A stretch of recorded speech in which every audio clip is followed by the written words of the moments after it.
Hello guys, welcome back to my channel. কেমন আছো তোমরা সবাই? আশা করি খুব ভালো আছো। আমিও খুব ভালো আছি।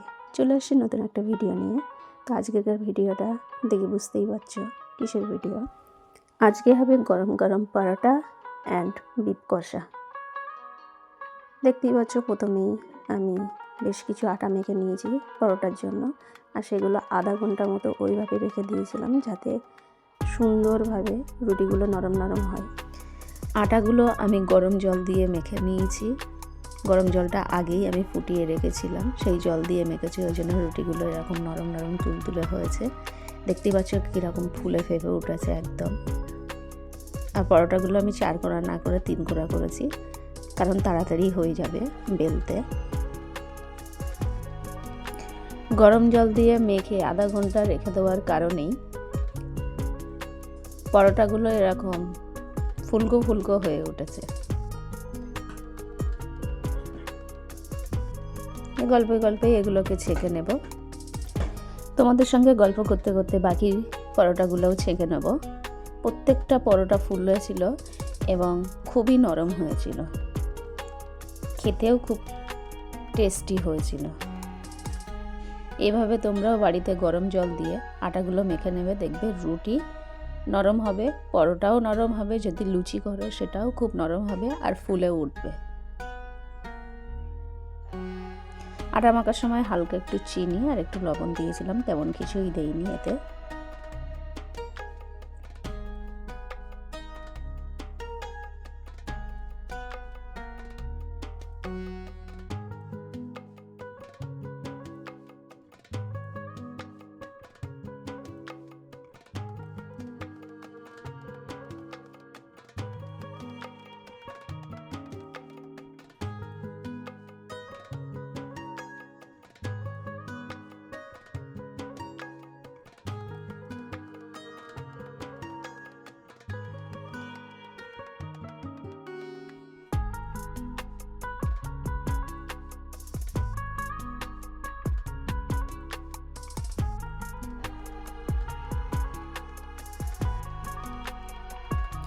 পরোটাগুলো কমপ্লিট হয়ে যাওয়ার পরই এবার বিফ কষাটা রেডি করে নেব।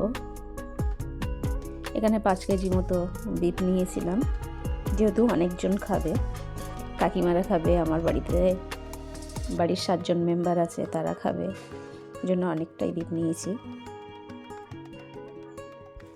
আর এদিনের বিফটা খুব সুন্দরও ছিল, দেখেই বুঝতেই পারছো। বিফটা কষানোর জন্য প্রথমেই বেশ কিছু পেঁয়াজ কুচিয়ে নিয়েছি। পেঁয়াজগুলো হালকা তেলে দিয়ে ফ্রাই করে নেব, একটু রেড রেড হয়ে যাবে, তারপরে বিফগুলো দিয়ে দেবো।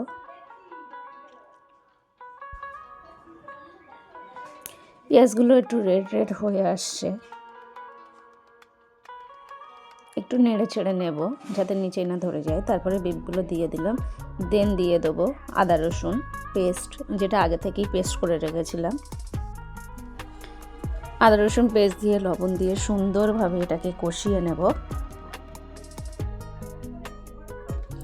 দেন বাদবাকি মশলাগুলো এতে দিয়ে দেব, যেমন কমন যে মশলাগুলো আমরা বাড়িতে ইউজ করি সেগুলোই দেব, যেমন হলুদ, গুঁড়ো লঙ্কা, মরিচ, একে একে সব মশলাগুলো দিয়ে দেব। তেমন কোনো স্পেশাল মশলা এতে অ্যাড করিনি, একটু গরম মশলা দিয়েছি আর একটু কাঁচা জিরে বাটা দিয়েছি টেস্ট হওয়ার জন্য। কাঁচা জিরে বেটে দিলে খুবই টেস্ট হয় আর মাংসের কালারটাও অতুলনীয় আসে। দেখো, এই ছিল ফাইনাল রেজাল্ট। বিফটা কেমন কষিয়েছি দেখে বুঝতেই পারছো টেস্টটা কেমন হবে। গরম গরম পরোটা অ্যান্ড বিফ কষা আজকে রেডি হয়ে গেল।